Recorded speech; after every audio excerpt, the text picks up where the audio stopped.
2023 সালের শেষ দিকে দেশে ফিরে একের পর এক ছবিতে অভিনয়ের ঘোষণা দেন শাবনূর।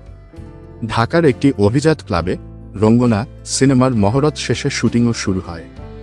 রঙ্গনা পরিচালক আরাফাত হোসাইন জানান, তারই পরিচালিত আরেকটি ছবি এখনো ভালোবাসি তেও অভিনয় করবেন শাবনূর। কাছাকাছি সময়ে জানা যায় চয়নিকা চৌধুরীর মাতাল হাওয়া ছবিতেও অভিনয় করবেন। ঘোষণা ও শুটিং শুরুর পর বছর পার হলেও ছবি তিনটির সেই অর্থে কোনো অগ্রগতি নেই। এদিকে শাবনূরও এখন দেশে নেই। মাঝে ৮ ঘন্টার জন্য ঢাকায় এসেছিলেন। এসেই অসুস্থ মাকে নিয়ে উড়াল দেন এই নায়িকা। এদিকে চলচ্চিত্র অঙ্গনের কেউ কেউ বলছেন শাবনূরের ৩ ছবির ভবিষ্যৎ অনিশ্চিত। এমনটা মানতে নারাজ ৩ ছবির ২ পরিচালক। অনেক বছর ধরেই অস্ট্রেলিয়ার সিডনিতে পরিবার নিয়ে থাকেন শাবনূর। তবে সময় সুযোগ পেলেই ঢাকায় আসতেন। কোভিড সংক্রমণের কারণে ৩ বছর দেশে আসা হয়নি। 2023 সালে আসার পর এই তারকাকে নিয়ে নতুন সিনেমার ঘোষণা দেন পরিচালক ও প্রযোজক। গত বছরের এপ্রিলে রঙ্গনা দিয়ে ক্যামেরার সামনে ফিরেছিলেন শাবনূর। টানা ৬ দিন শুটিংও করেছিলেন। এরপর থেকে বন্ধ সিনেমাটির কাজ। চলতি বছরের শুরুতে খবর ছড়িয়েছিল রঙ্গনা থেকে সরে দাঁড়িয়েছেন তিনি। তবে এমন খবরকে গুজব বলে জানিয়েছিলেন শাবনূর। কারো কথায় বিভ্রান্ত না হওয়ার অনুরোধও করেছিলেন এই ঢালিউড তারকা। এরপর নির্মাতাও জানিয়েছিলেন শিগগিরই শুরু হবে সিনেমার শেষ ভাগের কাজ। ব্যাস ওই পর্যন্তই। কিন্তু এখনও সিনেমার শুটিং শুরু করতে পারেননি নির্মাতা আরাফাত হোসাইন। আজ রোববার সকালে প্রথম আলোকে আরাফাত হোসাইন জানালেন, রঙ্গনা শুটিং শেষে এখনও ভালোবাসি ছবির কাজ শুরু করবেন।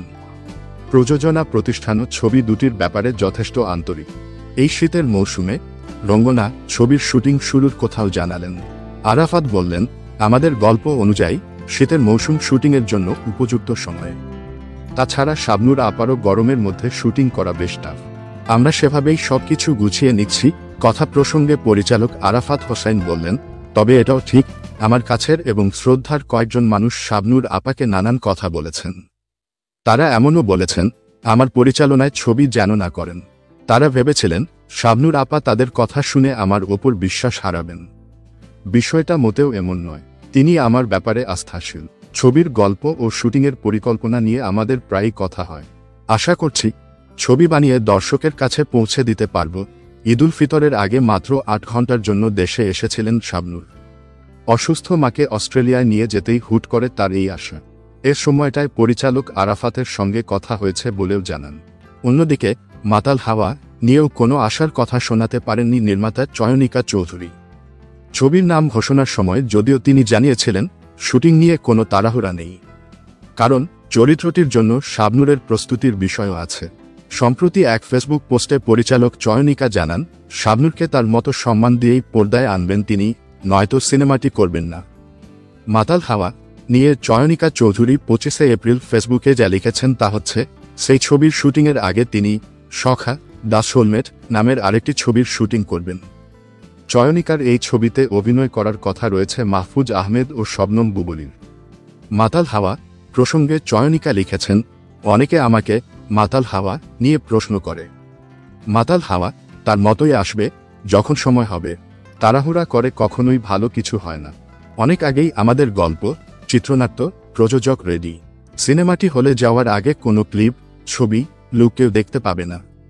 এমন কিছু কখনো করব না যা দেখে দর্শক হাসেন, সমালোচনা করেন, ট্রল করেন।